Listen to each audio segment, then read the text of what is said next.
Do we pull her out the house?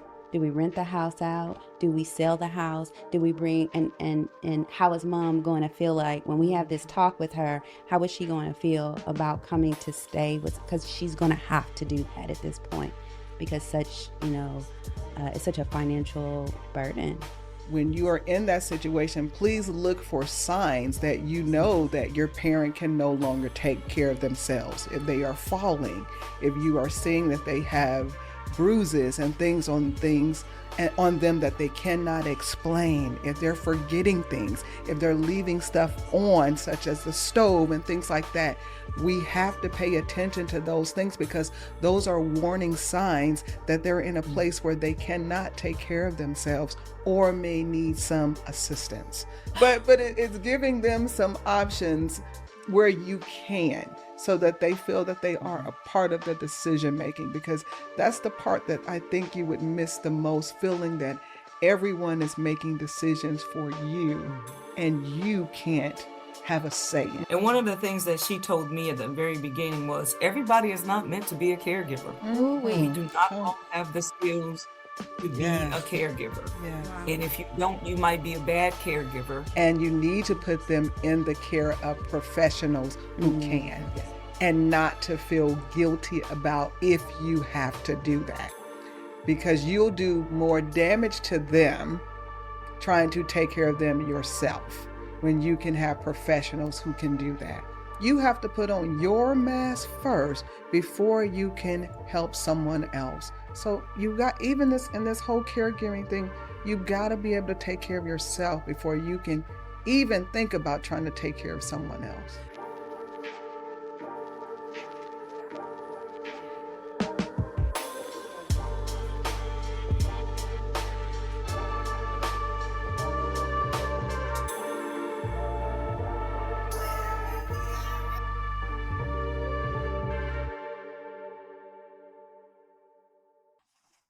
Hello, and thank you for joining us, always supporting us. We are Her Presence.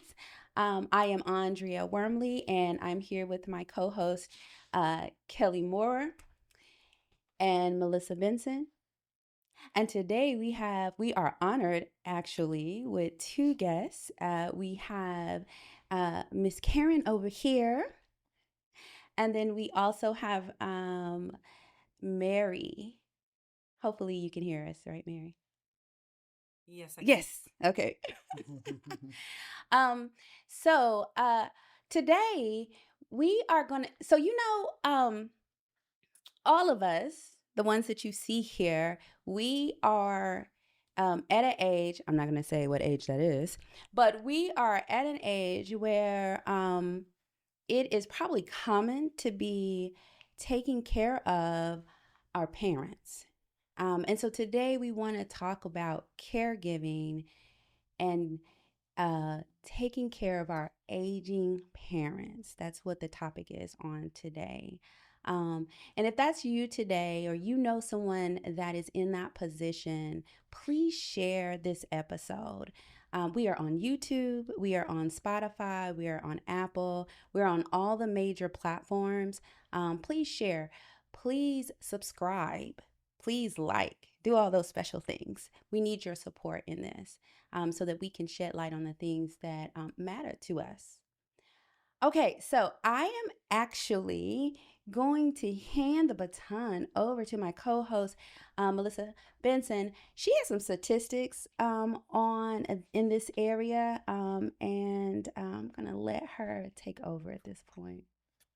Thank you. So when we think about, as you mentioned, that many of us are caring for, whether it be aging parents, family members, I want to just kind of let everyone know the numbers associated with that. 10% of U.S. adults are currently caring for family members who are over the age of 65.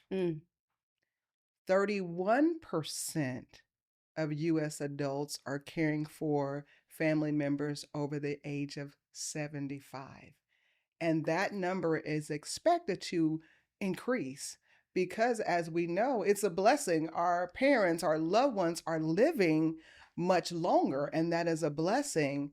But in addition to that, we have to look at the support systems and how now that you're living longer, there may be some additional caring that is needed. So that's why we're having this topic today. That's why we're exploring it, because we want to know you're not alone. We want you to know that you're not alone in your journey. And we want you to hear some things that may help you through your journey. So I'm going to start with a quick question for uh, Karen. I'll start with you, Karen. Can you just tell us a little bit about your caregiving journey? Who are you caring for, and how long you've been caring for your loved one? Thank you, Melissa. And first of all, before I answer that, just want to thank you, ladies, for inviting me um, and for hearing our story.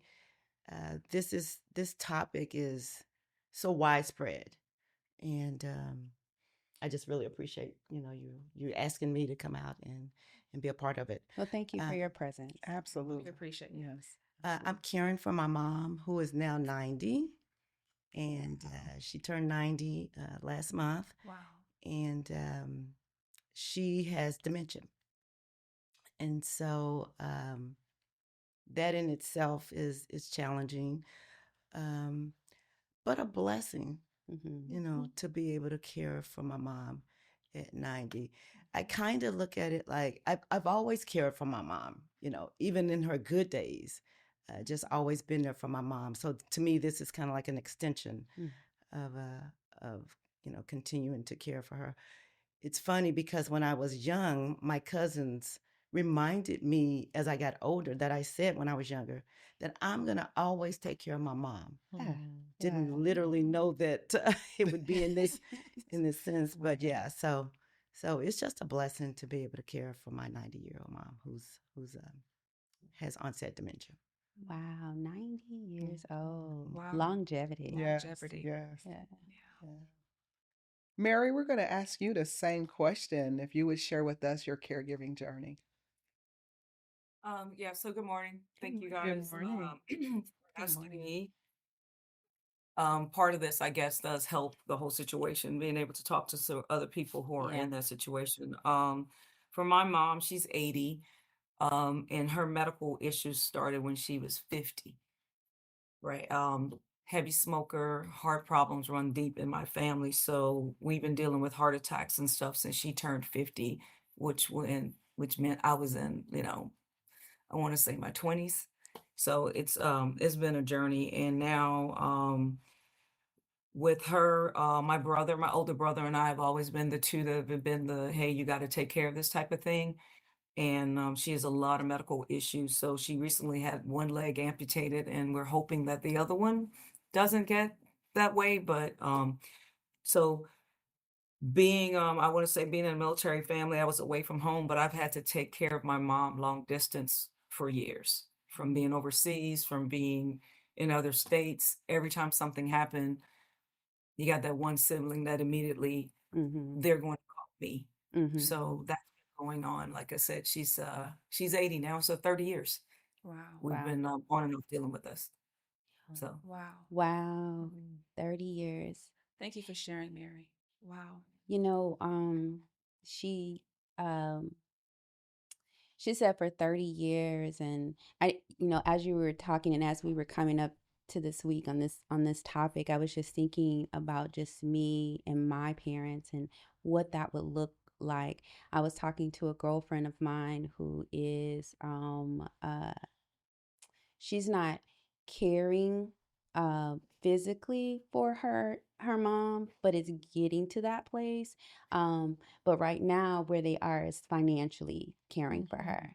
Oh, I will say, I know it's the tax season. If you are caring for a parent, an aunt, someone like that, and you're paying over 51% of their expenses, they are a dependent. So just a tidbit there.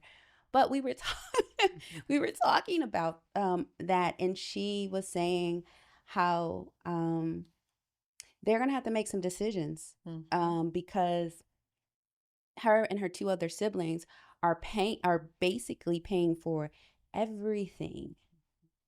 Every month they had to come together and decide on how much they were going to put in to make sure that their mom is supported.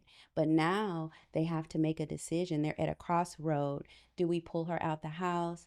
Do we rent the house out? Do we sell the house? Do we bring and how is mom going to feel like when we have this talk with her? How is she going to feel about coming to stay with? Because she's going to have to do that at this point, because it's such a financial burden right now, and it's just cheaper. It's less expensive for her to come and live. And then as Mary said, it's this long distance thing is a battle in itself, I'm sure.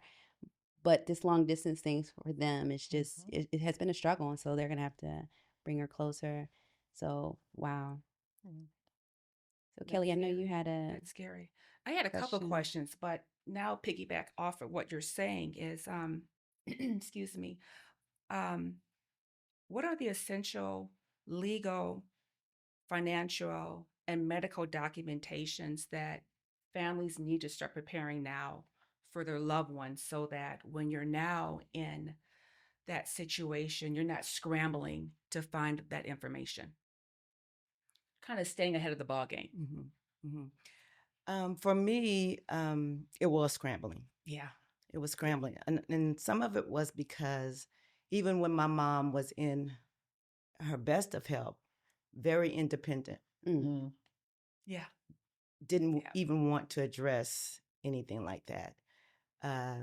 So now we scrambled, power of attorneys, durable power of attorney, medical, living will, which we have now, but it was a scramble, and she still was kind of resistant, but understood that I can no longer take care of myself the way I used to. So, and that we wanted the best for her. We being my husband and I and my sisters, and so we It's got a it done. tightrope. It is a very tightrope. Yeah, I can understand. I have an 80-plus-year-old father, and I'm also planning, you know, um, for just in case, unfortunately, and making sure that we have our ducks in a row too, so that if there ever becomes a situation where he's not able to make those decisions, we got you, Dad.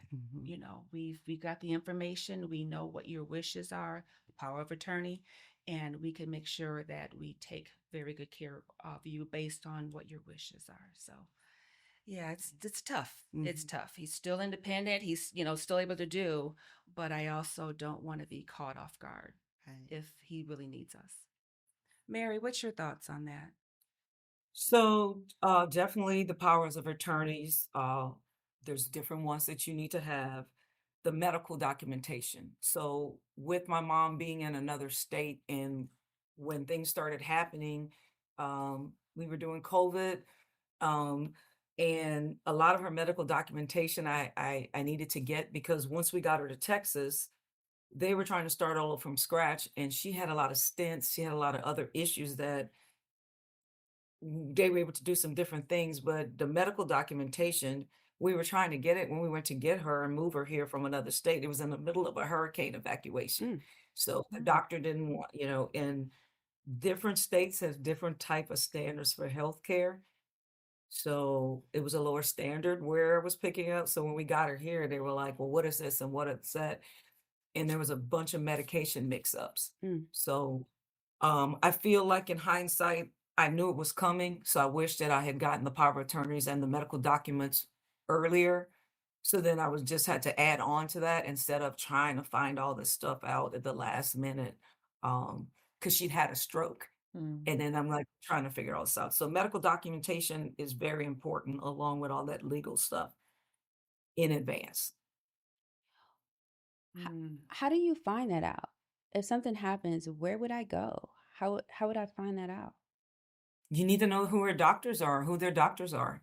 You need to know who's been seeing them. I mean, we've got a cardiologist, we've got a primary care doctor from a small town, so it was easier to figure out. But when I'm looking at myself, I'm trying to make sure if I get in that situation, or my kids going to know where to get this information. So I have it all written down, but I would definitely advise you start finding it out way before you need it. But medical records are important.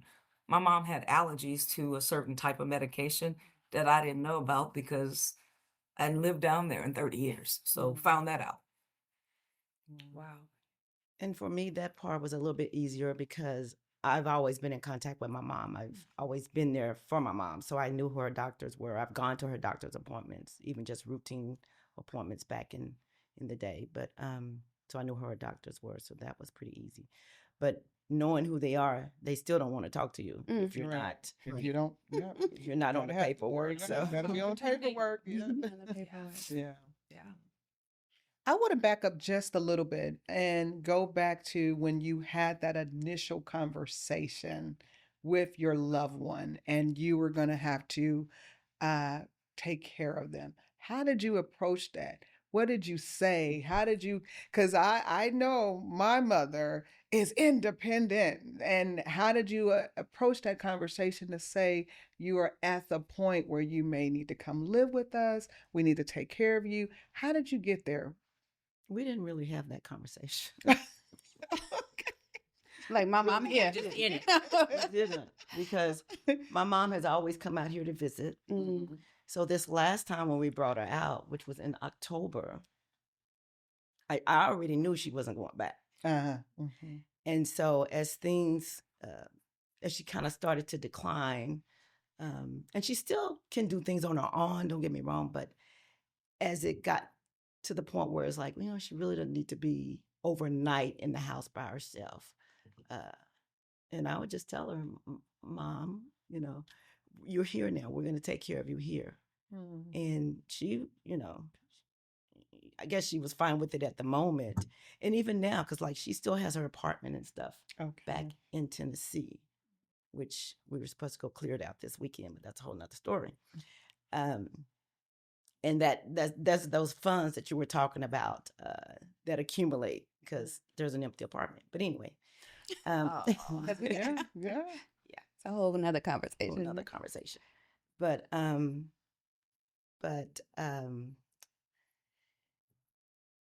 she just knew that she wasn't going back, that she could not stay in that house overnight by herself. So she was accepting of it when I did tell her, you're not gonna, be going back, Mom, you're gonna stay here with us. We're gonna take care of you here. And she has friends here. My mom knows people here. So it wasn't a culture shock, I don't think, for her. And we don't visit that conversation too often. Let me just be honest with you. She was not going to go back with us when we clear her place out. Yeah. So while we've told her, do she totally remember that she's not going back? I don't know. We don't revisit that conversation often. You're not going to go back because you can't take care of yourself there. Right. So that's I don't know if that really answered your question. No, No, it does. 100%. No, it does. Yeah. Absolutely. Great job. Yes, absolutely. Yeah. I have a question. Are you the only child? No, I have 3 siblings. Okay. And 2 of them still work. So Okay. it's kind of, very difficult that they would be able to have her there in the house and work. And then I have another sister, an older sister who's retired. But because we're very active here and we can keep her engaged and we can keep her mobile and we can keep her mind going We're active. as active as long as we possibly can. So that's kind of the main reason why I thought she should be here versus in Tennessee. Okay. Because we can do those things with her and for her. I know So, Mary, I think Mary was I saw you, it looks like you were about to say something. I don't want to. Well, Maybe I you was wanna just try going to to say my situation was totally different. There's still a lot of anger. Paralyzed at the beginning, right? We have my mom. I'm a what do you call it? Extended blended family. But so her 4 kids, but I'm her only daughter. She was an only girl, and all you get is I'm supposed to make decisions. Um, my mom still thinks to this day that she can take care of herself, and that we somehow took away her independence, kidnapped her, brought her to Texas. So there's a lot of anger. Yeah. And so we continue to have these conversations, I would say every 30 days, like I can go home. I didn't grow up here. She's from Louisiana, different culture. So it's hard because you have the person that the responsibility was put on, and then you have the other siblings that just get paralyzed. It's like they cannot accept that she's not the same mom. Mm-hmm. Um, and I would say it's two and two. The two older ones, me and my elder brother, and the two younger ones, they can't accept it. So they're literally still, like they stand still. I watch them when it comes to making decisions about her. They won't engage. They won't do anything because they can't handle it. Mm. So it's frustrating, and it's frustrating for her. It's Yeah. very frustrating for her. But we've had the conversation, we've had it, or we've explained it. I even did the whole pros and cons. I understand that, but I don't agree with it, and I want to go home. Yeah. Mhm. Yeah. Thank you for sharing that, Mary, and understanding when we look at our parents who have been independent, who have been taking care of themselves, that is usually what you're going to find, that they do not want anyone to take care of them. They still feel that they can do it themselves.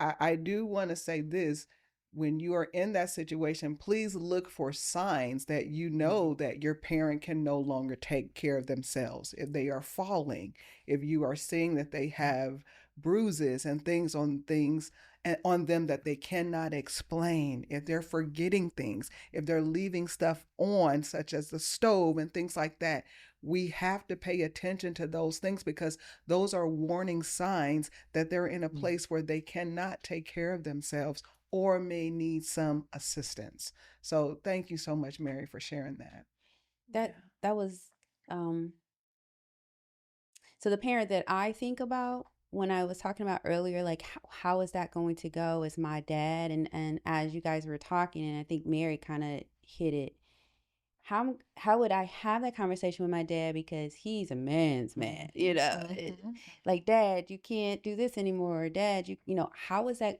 And I know for me, I already know I'm gonna have to go sit in front of a therapist and say, okay, this is how, because how do you, when you get to that point, how am I going to uh double dutch that this is Dad, and I honor you, and I respect how you feel, to and the the role reversal. You have to do this. We can no longer allow this to happen. And then maybe the words that may come from that. And when I'm saying this, I'm thinking about how my grandfather said that to my aunt, and she was the caretaker. And he said, because she had went in and she started to clean up the house, and there were things that he was falling on, and so she was throwing things away. And when he and she had to take his keys, because he was in that road doing the most. The y'all. car. He was doing the most. Yes. The car is an issue. So had to take the keys and everything. Yes, And absolutely.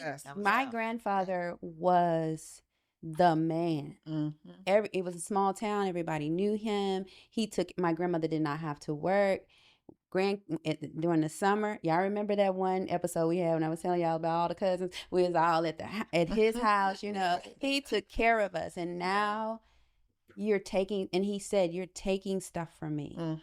You're taking my autonomy from me. Basically, he didn't say those words, but that's what he meant. You're taking, and I remember one time he said, I had to whoop your butt, taking my stuff from me. It just, and how that just broke my heart when he said that. And so I just personally am just thinking about those kind of things. I would remind the person that, that you love them, first of all. I love you, and I want the best for you, and I want to take care of you. I guess that's probably what I would start off with. But like I said, with Mama, we wouldn't have a whole bunch of conversation. But see, it wasn't unusual for her to come here either. So, and stay for months at a time. And then as she would stay months at a time, of course, the declining started. But yeah, I would remind the person how much you love them and you want the best for them. And kind of go from there. Wow. And I would even think too, bringing the family together if you can. with the siblings and everyone. So it's not a decision where one person is making a decision for for your mother, for your father, but we are all coming together as a team because we all love you and we're all going to work on a possible solution so that you know that you are loved, not just by me making some decision, but from everyone. You know, this is how we're going to do it. Hey, remember how we planned family vacations? We're going to plan this next journey. We're going to get you to the next steps and how we can care for you. So they feel, and then giving them the options of, I always think about in nursing, we give autonomy to patients. You got to get the IV, but I'm going to ask you, do you want it in the left arm or the right arm? So you feel you're making some decision. I wanted it out. but it's giving them some options where you can, so that they feel that they are a part of the decision making, because that's the part that I think you would miss the most, feeling that everyone is making decisions for you and you can't have a say in it. Right. That's good. So some way to make sure they feel that I have a say in this as well. No, that's good. That's really good. And my mom said one time, she says, well, I'm going to go back. And I had to re-engage in that as little as I as I possibly could with her getting the point. Mom, we want the best for you. And so you're right. Yes. Yes. Yeah. Mary, I think you had something that you probably wanted to say on that as well.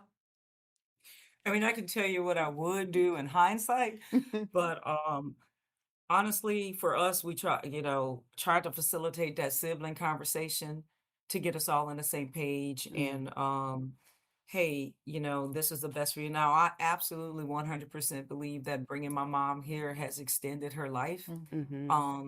But also trying to figure, I've learned so much about her and her life and her trauma and everything growing up right in a small town, Louisiana. But we also realized that at some point with her, it had to be direct. Yeah. But it couldn't come from me. I'm expected to do all the decisions, but it couldn't come from me. So then once my older brother, he's like, that's it, Mom. We're doing the best for you. I'm bringing you to my house. Sister lives down the street. Then it was like, he became the parent, she became the child. And it's still like that, right? So it's the same information, but it has to come from him and not from me. But I'm expected to do it. I'm expected to execute the plan. So I kind of got to say to my brother, hey, this is what we need, this, and this, all this administrative stuff that I'm going to do, but it has to come from him. So yeah, I would hope that if that future conversation happened with my kids, that they would sit down with me and we would come up with a plan. But we didn't do it that way, and it was very, very chaotic, and it became very stressful to the point that I was getting sick because of how we did it. But now 4 years later, it's kind of settled down. But I would definitely think that I would give them the advice to try to have a family conversation plan and then go have a conversation with a parent. And be as gentle and inclusive as you possibly can. Thank you so much for that, Mary. I know you had a... Yeah, thank you, ladies, so much for what you're sharing. Thank It's very powerful and very informative. Caregiving guilt is a very real burden from what I'm hearing. How do you suggest listeners handle feelings of resentment, exhaustion, or the guilt of wanting a life outside of caregiving? Because from what I'm hearing, that's a good 85, 90% of your time that you probably did not expect. So how do you handle sometimes those frustrations of, this is not what I bargained for. I knew I was going to do it, but this is a lot. I remind myself a lot that this is my mom, whom I love and who's taken care of me for 18 years at least, coming up. And I don't want anybody else to take care of my mom. I don't want my mom in a nursing home.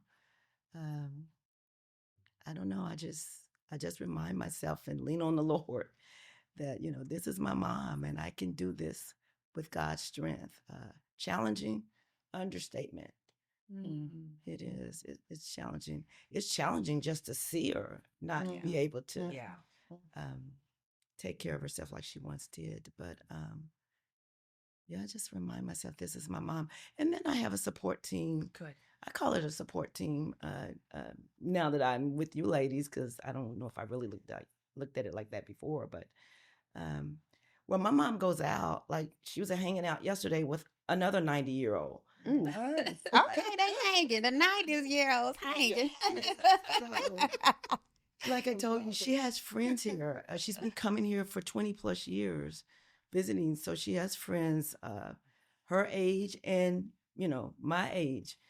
And she goes out with them. And that frees me up to just either, do what I need to do and take care of my business. But yeah, so I guess with my mom, she's not, which sounds like a little bit different from Mary. She's not homebound. She's not bedbound, wheelchair bound. And even mentally, she can still go and hold a conversation. So she's not at the point where she's 100% dependent. Gotcha. Yeah. Even though I would not want her to stay overnight by herself. Right. But I can leave, like I can come here. She's still at home, probably sleep, and still be comfortable with knowing that she's okay. Good. Right now. But yeah, I think I have a support system, and whether we've said it or not, that's what they are. Right. Yeah. What about you, Mary? I found a very good therapist. Okay. I don't have one of those. And I say that because forgiving myself and understanding that it's okay that I got exhausted. Can you repeat what you just said? You said what? I said forgiving myself and understanding that it's okay that the resentment and the guilt, those things come into mind, because we ended up moving her here less than a year after I moved here, after a huge change in my life. So I'm trying to heal from that. And because family members, at least my experience, that are not involved will guilt you.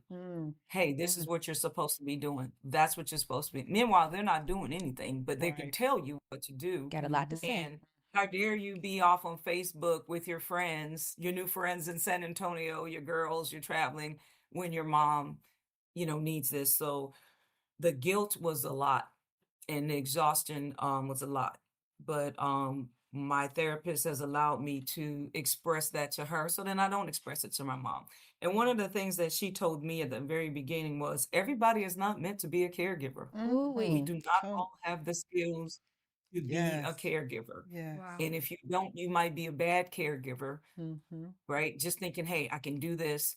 I got no skills. And I mean skills as in dealing with the guilt, dealing with exhaustion, dealing with the whatever. You just can't put a plug on it. So it's been a journey for all of us. I've watched me and my brother, the older one, both, and I keep mentioning him because he and I are doing this together.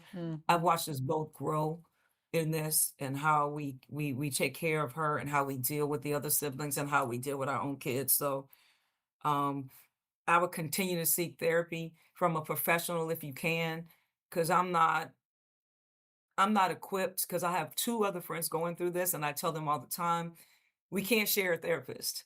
I'm not equipped to tell you what to do with your journey. So I would just suggest you have that outlet.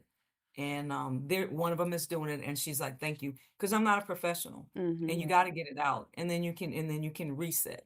Because you got to reset, because you got to continue to deal with the situation. My mom does not live with me. She is in a nursing home. We fought with that decision. But I'm still caregiving, because trust me, there's a whole list of things you have to do with these nursing homes to make sure that your parent is taken care of. So it still Absolutely. gets. Wow. Reset. I heard reset. I Yes. heard rest. I heard forgive yourself. It's a journey. Don't think you already have arrived. Just know that there is going to be a journey, no matter what it is, right? No matter where you are. Wow. And I heard the piece of, there may become a time, you may be caring for your loved one, but there may become a time where you can no longer care for them because of their health conditions. Right. And you need to put them in the care of professionals who can, and not to feel guilty about if you have to do that, because you'll do more damage to them trying to take care of them yourself when you can have professionals who can do that. So making sure you remember that. I wanted to say one other thing. I also heard when you're caring for someone else, you need to be caring for your own self. Absolutely. Because you said put them with a professional who can, and put my own self with a professional who can. I need to be, as I'm paying attention to my family member and their situation, I need to also make sure that I'm paying attention to my own self, my own well-being. And I think that comes with anything in life. I'm just going to say that it's about, remember when you're on the airplane, what is the first thing that they tell you? You have to put on your mask first before you can help someone else. So you got, even this in this whole caregiving thing, you've got to be able to take care of yourself before you can even think about trying to take care of someone else. Yeah, and I love everything that you all are saying. And Mary, my question for you is, I know you all started off with caring for your mother at home, and it ended up that you needed to seek other provisions for her. What, if you can share, what caused you to make those changes? So when let me see how to say this. We didn't assess the situation properly when I say that, and right, and you're still dealing with other siblings, and we're all grown-ups. We all have strong personalities, right? I'm the one that, hey, we got to think this through carefully. My brother is the, I'm going to break the door down. I'm going to go rescue my mom and bring her to San Antonio and figure it out when she got here. So, um, that's fine. And he and I had a conversation, and I said, okay, so I'm here to support you. My mom cannot live with me. I just can't. Physically, mentally, emotionally, couldn't do it. So he's like, I got it. I got it. My wife quit her job. She's going to take care of mom all day long, and it's going to be fine. A year into it, his health failed. The stress, there's so many appointments. There's so different dealing with the medical system. And she was getting sicker, right? She has severe heart problems. Again, we're 5 years in. So we had to have this conversation. But guess who had to do all the research? And I just moved to Texas. They just said, hey, can you figure this out? Well, figure it out, meaning you can't just lift her up from your house and take her into a nursing home, so I had to carefully plan how she was going to transition. I did find a social worker through one of the doctors that walked me through the process, and we came up with a plan. Hey, maybe next time, because we knew there was a next time she was going to be in the hospital. When she transitions to rehab, we transition. But it was very, very difficult taking care of her at my brother's home, because she needed skilled care. She needed more than her blood pressure and her her blood pressure checked every day and her medicine. She needed more. And I knew it way before they did, but they had to start seeing the situation. So it took about a year. And then we transitioned her. But it was a lot of heartache. Yeah. It was a lot of heartache. Wow. Thank you for sharing.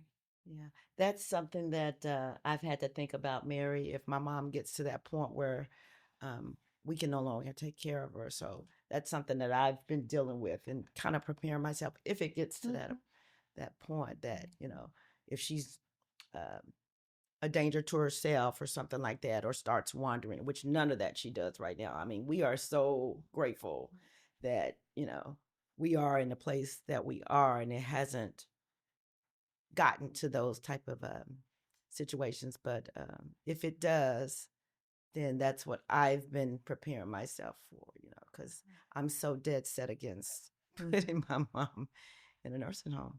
And I know that I would have to, because for her safety. And so that's something that I have to deal with. Wow. So today, we've talked about caring for aging parents, another one of the things that we were going to kind of bridge to, and I'm not sure, but I'm just going to mention it, not just aging parents, but family members also. And what I mean by that is, so I have a cousin that um, he's about 10 years younger than me. And my aunt is now taking care of him because he has some cognitive things that happened. Uh, he was living in New York. He was, you know, he was a world traveler. Every time I called him, he was somewhere doing things. And um, within a year's time, this particular year, it was around COVID also, COVID time. Within a year's time, he went down. We did not know. My aunt did not know. His sister did not know this was happening. But they when they would talk to him, he would say certain things, be repetitive. It was subtle changes. Anyway, to make a long story short, my aunt went to go visit him, and he was doing some really weird things. And uh, at at any rate, presently, she is taking care of her son, and because of cognitive issues, um, you know, he's in a place where he cannot be by himself for a long time. And I know that we never think. I mean, it's one thing to think about aging parents, like, okay, that's probably, I mean, I'm even thinking about that. But you never, ever, it is taboo to think that you're going to be taking care of your own child. And I know that that brings about even other kind of mental and coping issues or whatever. And so just watching my aunt go through, and my cousins, his sister and brother, go through just the mental changes and the financial changes and the, you know, you guys said that struggling, you said not struggling, you said when you had to find out all the wills and you know, the mad dash to find out everything. And you know, that was that I would say about 2 to 3 years before everything just got settled, right? And so I know even for her, that's just been one of those things. Even when I go to visit, he's just not the same cousin, you know. Yeah. Um, sometimes he's lucid and sometimes he's not. And, you know, that's just been just, as you said, even when you see your mom, you know, even when I see cousin, he's not the same cousin, but then he is the same cousin. So I'm sure that there are people out there that's dealing with this when it's just a family member. Any comments on that? Any comments? Do we have any other questions for our guests? We have maybe about, I would say about 10 more minutes. I do. And I think it kind of goes along with what you were saying, whether it is a family member, whether it is a parent. What is one thing that you wish you would have known before you started this journey that you could share with our listeners to prepare them so to get that thought in their mind to start thinking, if this happens to me with a family member, a parent, here's something you have to know. What's that one of those one things? And I know there's many, but can you share one thing? I would say that while she's changing, I have to change also. My personality is spent 30 years in the military. Uh-huh. So my personality is, you know, get her done. That sounds like Army. And it's yeah, just kind of straightforward. But I have to change. And I wish I had known that too, because now I'm kind of living in her world.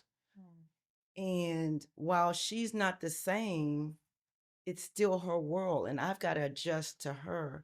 And a friend of mine whose mom had Alzheimer's, she said it best for me. She said, she's not going to change. Like, she's in her ways. She's not going to change. I got to. So when she says things like, it hasn't been X amount of days since I showered, and you know it has, that's not going to change in her mind. So I've got to address that differently than I probably would have normally. There's so many examples. So I wish I had known that, you know what, you've got to change. Not only is your life physically going to change, meaning you can't go here and there, like you once did and those kind of things. But no, I had to change and am changing also to adjust and live in her world while still trying to keep mine somewhat normal. I don't know if that makes sense. No, but it makes perfect sense. Yeah. So I wish I had known that part before all of this, because I could have been preparing myself better. Because that's a tough one, to encounter situations with her and not be bantering, or badgering you. Mom, you haven't taken a shower, or you didn't do this, So now I just learned to kind of readjust and go about it a different way. So what I find myself, because some of the most menial tasks they don't like to do. They do not want to do them. And this is what I've heard repeatedly, and she's lining up with what I've heard from others and what I've read. And so so every night when I get up to go prepare myself for the next day, okay, Mom, I'm going upstairs. I'm going to take my shower and, do this, do that. And, most times she'll say, okay. But then sometimes she'll say, let me get up and take my shower. And so, I'm learning to handle those things a little bit differently. Otherwise, I'm going to be the one that's going to go crazy because my personality does not line up with certain things. Yeah. And so, yeah, if I had known, that I need to start changing my mindset prior to not just what I was going to be doing physically, but those kind of things, then that would have been a little bit easier for me. Awesome. And I love the fact that you have been reading about her condition. Oh, yes. To kind of help you with some of the symptoms and some of the things that that you see and experience. I love that. I love that. Mary? I think for me, I would have preferred to do more research and not be paralyzed. And then maybe I could have had more direct conversations with my brothers so we could be more of a team. One of the doctors here did diagnose my mom with a mental illness that she's probably had for a very long time. And so I started reading the books. I started reading books about it. So just that conversation, having that conversation and trying not to be paralyzed and then trying to help. I've learned to be more, I want to say empathetic towards my siblings, because it's one of those things, well, how come I know how to take care of this? You grew up in the same household and you don't have the same feelings towards mom and how to do this. So for some of us, it's brought us closest together. For other ones, again, I'm accepting them where they are, right? Y'all, they can't deal with it. So I no longer am not angry at them anymore. That this is just how they can't deal with seeing their mother like that. So, but having a hard conversation and doing a lot of more research at the beginning, I think would have helped my mental health. Thank you. Thank you for that. Yeah. Well, thank y'all so much. I think it's for me, now that after listening to Karen and Mary, okay. I'm sorry. There's I do another have a question on the floor. I do have a question. You work hard. You're awesome caregivers. You knew what to do. You figured it out. For downtime, what do you do for fun? How do you let your hair down? That's important. How do you re-energize yourself? Jamaica? Oh, I'm sorry. I That's their question. I know what one person does. the Mary. But what do you do for fun? What do you and Mary can answer, Karen, you can answer first. But what do you do for fun that makes you smile, that just gives your energy back and your womanhood back? Yeah. I have a good group of friends. I really do. I have a great, supportive husband. Uh, I really don't know how we get through this without him. But so when I said earlier, I try to keep my life as normal as possible. So I still go out with them, hang out with them. I'm going to a play on Sunday. Actually, I'm taking my mom with me though. Um, but I still get out and do some things. I don't travel like I used to. Um, but I still have fun. Okay. Yeah, I still get to let my hair down and go get my hair done. But yeah, it's still some good times. Yeah, It's important to replenish. it As much absolutely effort and is. love and energy that you're giving to your loved one, you've got to also soak that back into yourself. Yeah, it I it love really that. is. I had a friend that texted me yesterday. Of course, I didn't see her text till like 40 minutes later, but she said, "Hey, can your mom come over and with her mom, who's 90?" So cute. I know it's really sweet. I says, "Can she come over and meet my cousin who's in town?" Of course, I didn't see it till 40 minutes later, but this was the rejoicing part.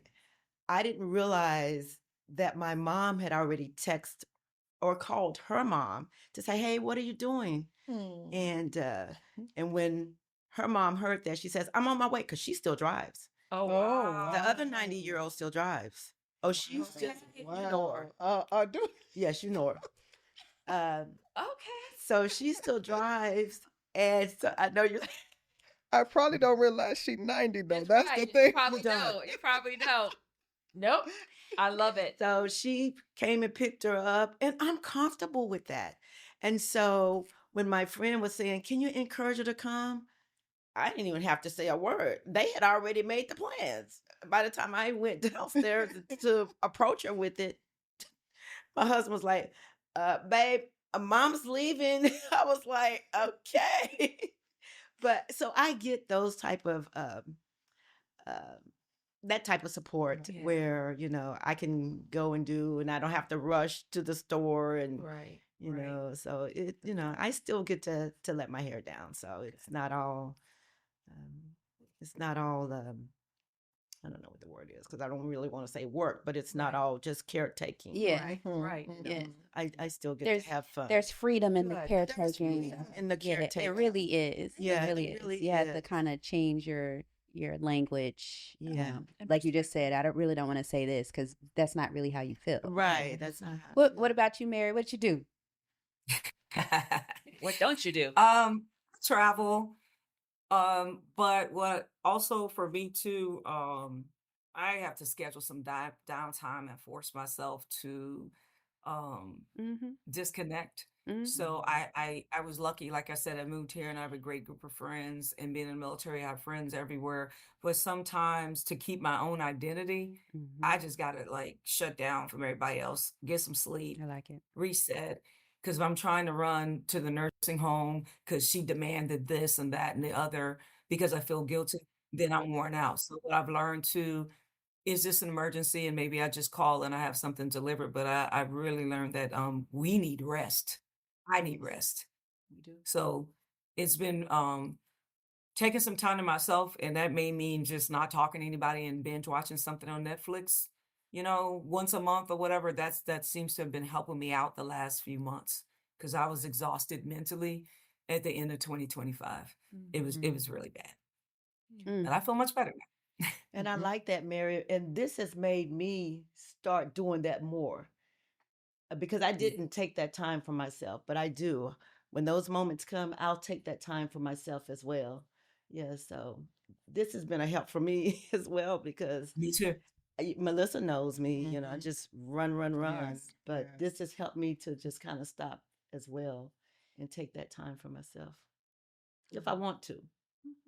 What's Yeah, that? if you want to. Mhm. Exactly. Yeah. She said force yourself Mm-hmm. because sometimes you like that. I don't know. Right, You're like, I "Oh, know. I gotta go. I gotta Go, do go, this. go. No, no, Mhm. stop. Yes. Okay, we have to stop. There's no end to this. This is Yeah. such Yeah. a a big conversation that could just go on. There's so many things. And so we did talk about some takeaways. What would you do if you could do this over again? What is what is the one thing that you would tell somebody that's in the situation? And so I'm hoping that those of you that are listening, that you're taking that you took some notes on today. I heard that the disease itself, or the thing that is up on the one that you're caregiving or you're caring for, it's not that's the disease, or that's the thing. It's not the person. There are reality shifts that has to happen, not just with the person you're taking care of, but with yourself also. Behavior is communication. That's something that I grabbed from others that I've talked to also, and I kind of heard interwoven into our conversation here. Behavior is communication. And to focus on the present, focus on the right now, instead of how that person used to be, maybe, or concerned about what could happen in the future. Just be right in the right now. And documentation, making sure that you're documenting things. All right. Well, I think we're good. I think we're good. Thank you again. Thank y'all for joining. Make sure you like, make sure you share, make sure that you subscribe. We're on YouTube, we're on Apple, we're on Spotify, we're on all the major podcast platforms, iHeart. So make sure that you share. If you've heard something again today that resonates with you or someone you know, make sure that you share this episode with them. Thank you again. All right. Thank you. Thank you. Thank you.